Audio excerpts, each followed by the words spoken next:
Well, welcome back, guys. From the Easter break. I wanted to begin today a new chapter with you. This is going to be chapter 19, and today what I'd like to do is just show you a couple parts of the chapter, sections 19.1 and 19.2. And first thing I want to do is point out that when we're talking about acids and bases, there's different ways in which they have been named over the period of history that we recently have had with chemistry after the alchemists have gone past us. And there are some important chemists to whom the names of acid theories are attributed.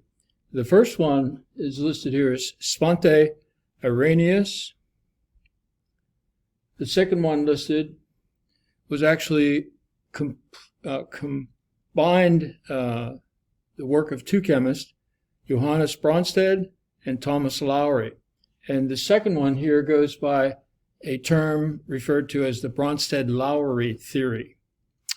And then the most recent one is Gilbert Lewis, who did an awful lot of work in chemistry and actually was one of the men who came up with that idea of using little dots around symbols to represent the electron dot pattern for lots of elements.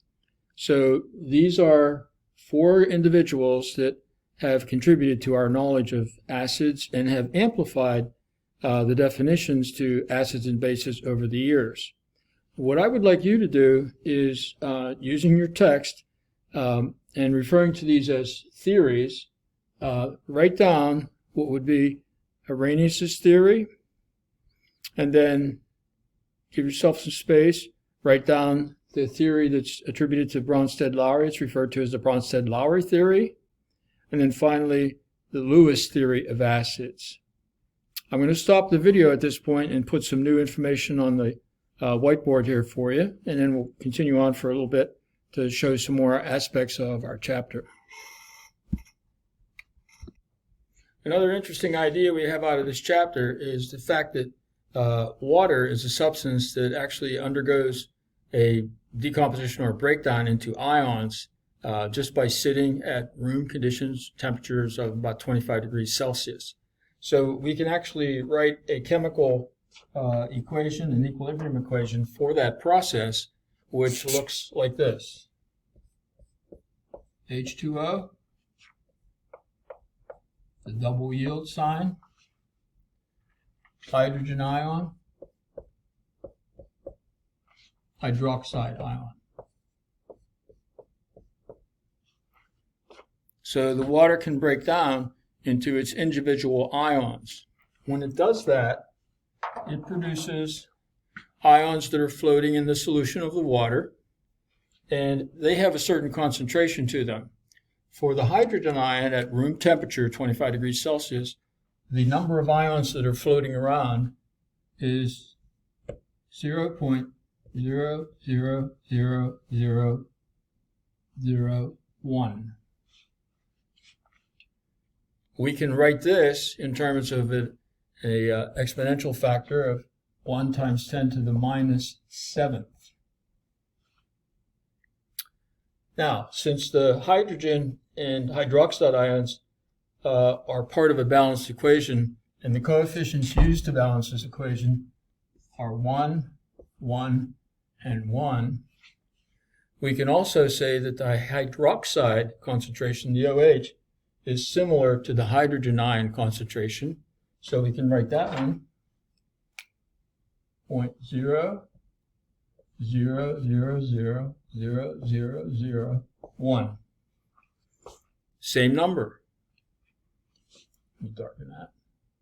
Or 1 times 10 to the minus 7th power for its concentration.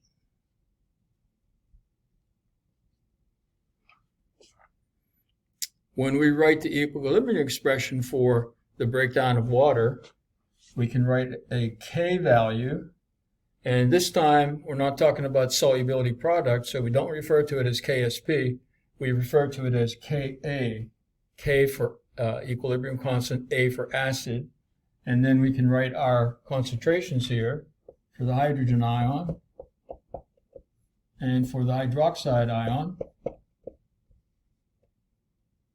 and put these over the concentration of water. And that should look familiar to you because we've done that with equilibrium expressions before. Now, a point to bring to your attention is the fact that as long as you have water, its substance, it has a concentration that it isn't changing. So we can drop this out of the equation and just put 1 down here. So our equation would now look like this. Hydrogen ion concentration times hydroxide ion concentration. And that's all over 1, and you don't have to write the 1.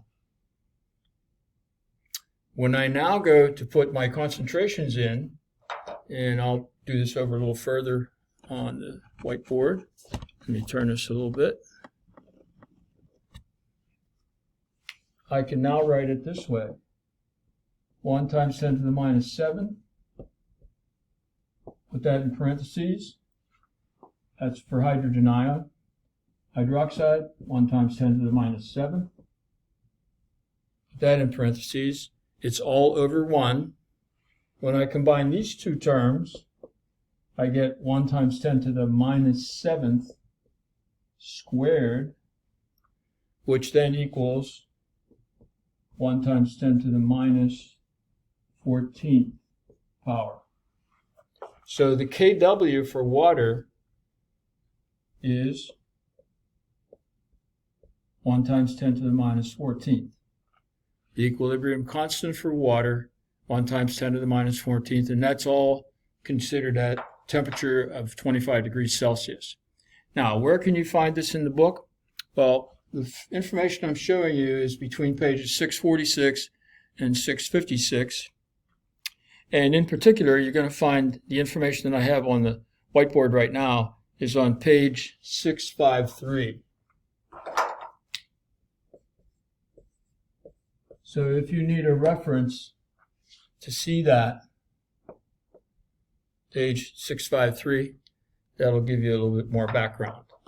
Now I'm going to turn off the video again, put some new information on the screen for you. One of the interesting features about the numbers we just had, 1 times 10 to the minus 7th, is the fact that that is a very small amount that is in of the ion that's actually in water. And I remember reading a number of years ago where if you were comparing it to an Olympic-sized swimming pool full of water, it would be just like a single gram of water or a single gram of hydrogen in that vast quantity of water. So 10 to the minus 7th is pretty small. Now, the next idea. This is going to come in your text on the very information that's on page 647. There is, in fact, a table, 19.1, on that page that you can refer to. But I've taken a chemical reaction showing the reactant materials we're putting together. This is how hydrochloric acid is made. You take some HCl gas, you bubble it into water, and eventually what you will get is H3O,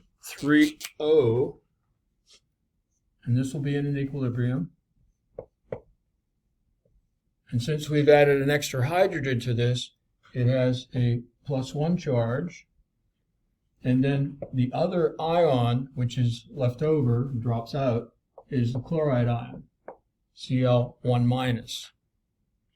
So I have an acid, I have the water, I produce a new acid, and I produce a new ion. And in fact, we're going to find these have some names in just a little bit. This is frequently referred to as, this is the acid. This is a base, even though we don't normally think of water as a base. When we combine them, we get a conjugate substance. And the other material, this is a conjugate acid. And the chloride ion becomes what we call a conjugate base. They're paired up with what the ions were that they started with. Conjugate base.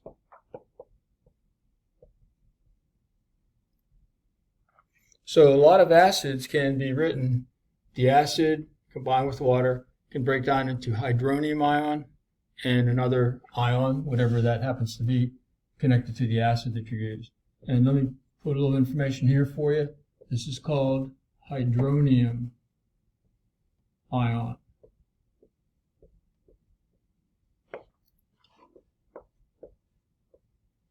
And a lot of times when we write an acid, we can sometimes write it as something that produces hydrogen ion, or now we can also write it this way, produces hydronium ion.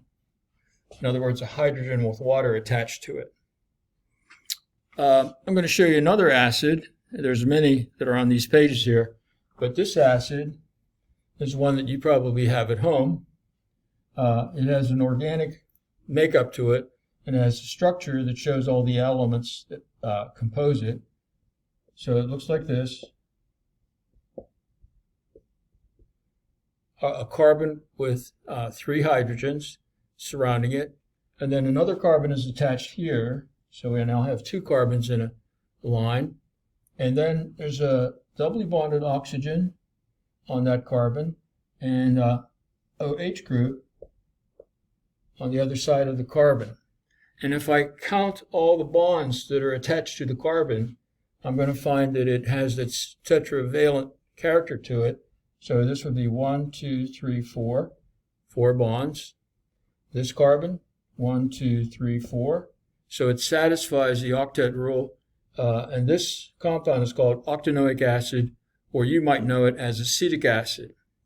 And part of the structure here that's typically grouped as an acid group is this part right in here. I'll just draw a little line around it, because a hydrogen ion can leave that group. So if you have vinegar, this is vinegar, and you taste it, it's going to taste sour because of the fact that this hydrogen ion can come off. So that particular little group of carbons and oxygens and hydrogens on the end of the molecule is what we call an acid group. Let me turn off the video again for a couple seconds and set up one final idea for you. The next reaction is information that you're going to find on page 650 in your textbook. I've listed hydrochloric acid, labeling it as an acid. I've listed ammonia, which you might have at your house. I've listed that as a base. That can be in equilibrium with 2 other ions, and those ions require the removal of a hydrogen from the HCl, and that hydrogen goes on to the NH3, and it becomes NH4 with a 1+ charge. That's referred to as a conjugate acid. The other ion which is left over is the chloride ion, Cl1- charge, and that's referred to as the conjugate base. So on page 650 you'll see examples of this. One of the ways that you can think of these conjugate acids and conjugate bases is this. The conjugate acid is where you take a base, for example ammonia, a base, and you add a hydrogen ion to it. So it's a base plus hydrogen ion. The conjugate base, you take the acid and you take the hydrogen away. So acid minus the hydrogen ion. A little quick way of remembering which thing is the conjugate acid and which thing is the conjugate base. Let me turn off the video again. One final idea. And finally, our idea that deals with how do we figure out how powerful an acid is. Here's my reaction with the breakdown for water into its auto-ionization, and we saw that the hydrogen and hydroxide ion concentrations were both 1 × 10⁻⁻⁻. Well, there's a way to designate that, and it's a term called pH. P stands for the power of the hydrogen ion, and the definition for it is you have the negative log, and the bracketed information is the hydroxide or hydrogen ion that you have. Well, when you write that down, it becomes the negative log of 1 plus the log of 10 raised to the -7th power. When you simplify that, you get the log of 1, which is 0, and then you add to it the log value of this exponent, which is a -7. The combination now is a